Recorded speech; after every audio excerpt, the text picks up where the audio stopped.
Olá, esse é um trabalho da disciplina de Propriedades Elétricas, Magnéticas e Óticas da Universidade Federal do ABC, do primeiro quadrimestre de 2019. O grupo é composto pelos integrantes Daniel, Gustavo e Leonardo, sob a orientação do professor Cédric Rocha. O nosso tema é engenharia de gap através de confinamento. Aqui nós vamos falar especificamente de lasers de quantum dots e fotodetectores de quantum dots. Bom, a fibra ótica foi um desenvolvimento do século passado que trouxe uma grande revolução para o setor de transmissão de dados. Ela funciona através do princípio de reflexão interna total, confinando fótons num material passivo e permitindo assim que eles viajem grandes distâncias com pouca atenuação e em grande velocidade. Se confinar fótons dentro desse material passivo trouxe resultados tão interessantes, o que confinar átomos e elétrons pode nos trazer? Temos que deixar claro que essa analogia só é no sentido do confinamento, porque a física por trás do confinamento de fótons e de elétrons é completamente diferente, nada se parece. Bom, lasers. Eles funcionam através de uma junção PN, ou seja, com semicondutores, para ajustar os parâmetros de um gap de energia. Nós temos uma região ativa, onde acontece a recombinação entre elétrons e buracos, e, portanto, você vai ter uma emissão de fótons, luz. Pela boa coerência e adaptabilidade dos parâmetros dessa radiação, dessa luz emitida, esses emissores são muito empregados em sistemas optoeletrônicos. Certo? Qual que é a ideia, então? Se o laser utiliza os semicondutores para ajustar a energia do gap e, portanto, a energia que a radiação emitida vai ter, por que não usar quantum dots, que são esses agrupamentos de átomos confinados em 3 dimensões para ajustar o gap?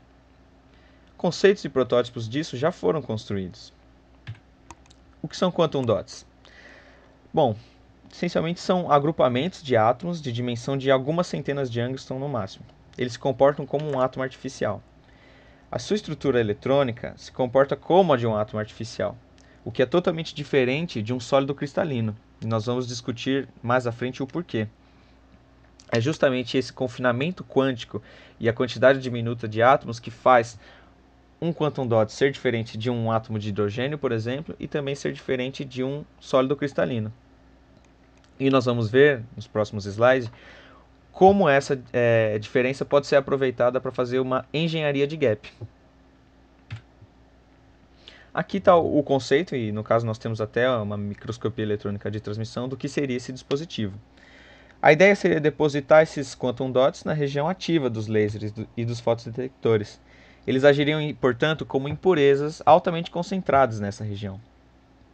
Na imagem à esquerda, nós vemos as camadas de um laser de quantum dots. Então, nós teremos os nossos semicondutores tipo P e N, de arseneto de galho, dopados, juntos. E entre eles, nós teríamos essa camada, dentro da região ativa, de quantum dots.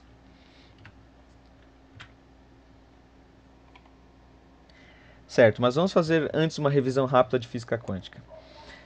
Lembramos que ao longo do curso nós discutimos a solução da equação de Schrödinger para um sólido cristalino. Nós tivemos que fazer uma aproximação de elétrons livres. Nós tratamos os nossos elétrons como um gás ideal. E isso facilitou muito a nossa conta. E também nós usamos a dispersão de Fermi-Dirac.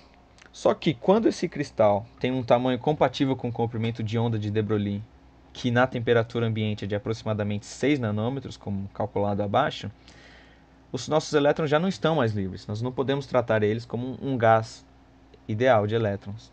Nós temos que analisar de outra maneira. E a gente já fez isso ao longo do curso no passado. Na matéria de física quântica, a gente resolveu o poço de potencial, certo? Um elétron confinado dentro de um poço de potencial. E o nosso resultado foi muito conclusivo, que quanto maior o confinamento, ou seja, quanto menor o comprimento do nosso poço, mais os níveis de energia se espaçavam.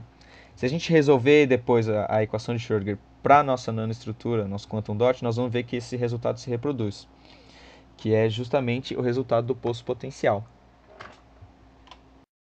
Fazendo uma breve revisão de materiais nanoestruturados, há 2 ramas gerais de crescimento das nanoestruturas. O crescimento coloidal, que consiste em um crescimento mais disperso de partículas de formato coloide, E o crescimento epitaxial, que cria partículas regulares que são dispostas em uma camada horizontal. Para lasers de infravermelho, é mais vantajoso que o crescimento seja epitaxial, pois basta fazer com que os crescimentos ocorram na interface das duas regiões da junção PN, além de que é mais fácil controlar a forma das partículas. Aqui podemos ver algumas imagens geradas por microscopia eletrônica de varredura e microscopia eletrônica de transmissão das nanopartículas de arseneto de índio no substrato de arseneto de galho, que são justamente os conjuntos de materiais analisados neste estudo. Como visto anteriormente, a construção do dispositivo é feita em camadas. O substrato de crescimento é o arseneto de galho, que é um semicondutor de condutividade alta, e é depositado um filme fino de alumínio sobre este substrato, que tem parâmetro de rede muito diferente do mesmo, criando uma interface incoerente que acaba favorecendo a geração de pontos quânticos isolados. O contato entre o arseneto de galho e alumínio e o arseneto de índio e alumínio é muito diferente. Pode ser classificado como um semicondutor do tipo N+, que é um semicondutor do tipo N com alto grau de dopagem. O ponto quântico pode ser classificado como um semicondutor do tipo N. A energia de gap do arseneto de índio é da ordem de um fóton do infravermelho, que é considerado bem baixa, e isolando esses pontos quânticos, acaba aumentando um pouco desse gap.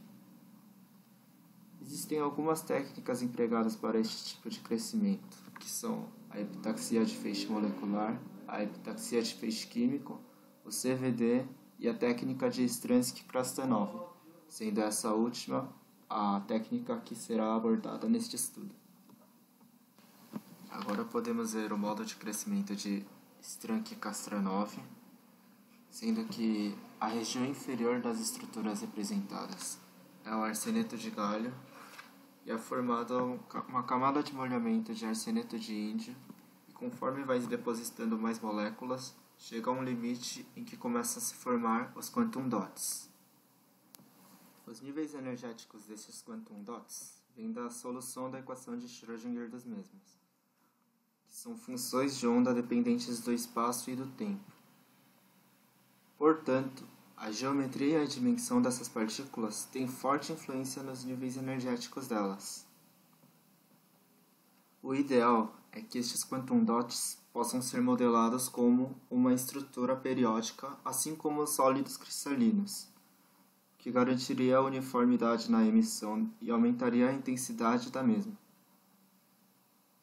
A uniformidade pode ser avaliada por meio de microscopia eletrônica de transmissão ou de varredura, sendo a de transmissão a mais eficiente. Sabendo o potencial e a geometria dos quantum dots, é possível obter os seus níveis de energia e os seus orbitais pela função da equação de Schrödinger. Para resolver a equação de Schrödinger, a geometria da partícula pode ser aproximada pela demonstrada na imagem, e o potencial usado será o potencial parabólico efetivo. Após a resolução da equação de Schrödinger dos quantum dots, os orbitais obtidos estão representados na imagem, associados aos seus números quânticos.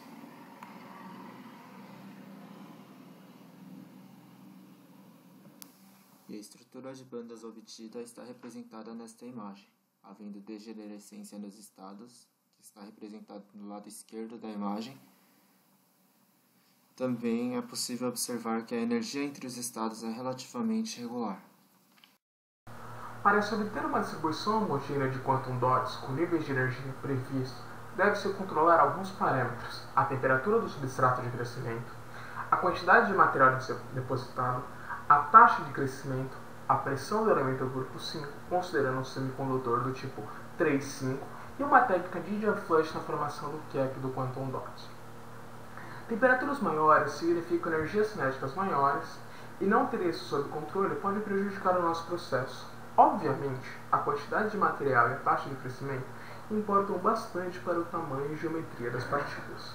A pressão dos elementos do grupo 5, no nosso caso o arsênio, tem grande importância, uma vez que controla os dois parâmetros anteriores. O Indian Flush é simplesmente para remover todo e qualquer índio na região de deposição, essencialmente parando o crescimento. Aqui mostramos como a técnica de Indian Flush confere às partículas uma geometria mais plana e menos esférica, como pode ser observado à esquerda. A dispersão mais regular de tamanhos e geometrias garante picos de emissão e absorção muito mais bem definidos, como podemos ver na imagem à direita. De 1 a 4 são usadas intensidades de radiações diferentes para se observar a fotoluminescência. Essa é uma maneira de identificar os níveis de energia. Se os quantum dots estão muito próximos ao acoplamento das funções de onda e, portanto, modificam seus níveis de energia, eles se tornam menos discretos. O Indian Flush provoca o achatamento dos quantum dots, tornando-os mais próximos de 2D pela transferência dos átomos da frente de crescimento para o ambiente ou para o quantum dot. O espectro se torna mais estreito, tanto pelo ganho de homogeneidade quanto pela redução de altura. A forma dos quantum dots. Aqui nós mostramos os formatos obtidos para os quantum dots quando se faz o Indian Flush após vários valores de crescimento. Mostra-se, através do espectro de fotoluminescência, como se comporta a estrutura de banda dos quantum dots, os picos e o intersublevo. Vemos que o espectro é deslocado para valores menores de comprimento de onda, mais energéticos, com a utilização do Indian Flush. Com a mudança de temperatura de crescimento, nós também mudamos o tamanho dos quantum dots. Temperaturas maiores levam a quantum dots maiores e bandas mais próximas, conforme já discutido até então. Levando em consideração tudo isso, podemos montar nosso dispositivo laser e obteremos um laser que emite no infravermelho. Na imagem à direita, observamos a banda de valência e a banda de condução ao longo da direção Y para o dispositivo. É possível ver que o gap de energia é menor na região ativa do laser. Além disso, o tamanho da região ativa também é importante. Quanto menor a região ativa, temos o pico de emissão deslocado para comprimentos de ondas menores. Os lasers de quantum dot, portanto, têm suas amplitudes de emissão obtidas pela engenharia de gap já discutida. O chirp, a deriva de frequência, é menor em lasers de quantum dot, pois a emissão é menos ampla do que lasers de semicondutores 3,5, por exemplo. Podem ser aplicados em situações de alta radiação e potência, em contraste com os lasers atuais, uma vez que a emissão ocorre em pontos discretos muito pequenos, sendo difícil criar defeitos nele através dos choques com partículas alfa, gama e beta. Logo, eles podem ser utilizados como lasers em reatores nucleares. Apesar da fronteira da tecnologia estar em lasers de quantum dots do infravermelho, existem protótipos para fazê-los emitir no vermelho em torno de 1,5 microns.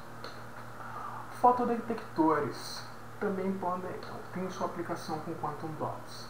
Os quantum dots permitem a construção de sensores sensíveis e com janelas de respostas bastante estreitas.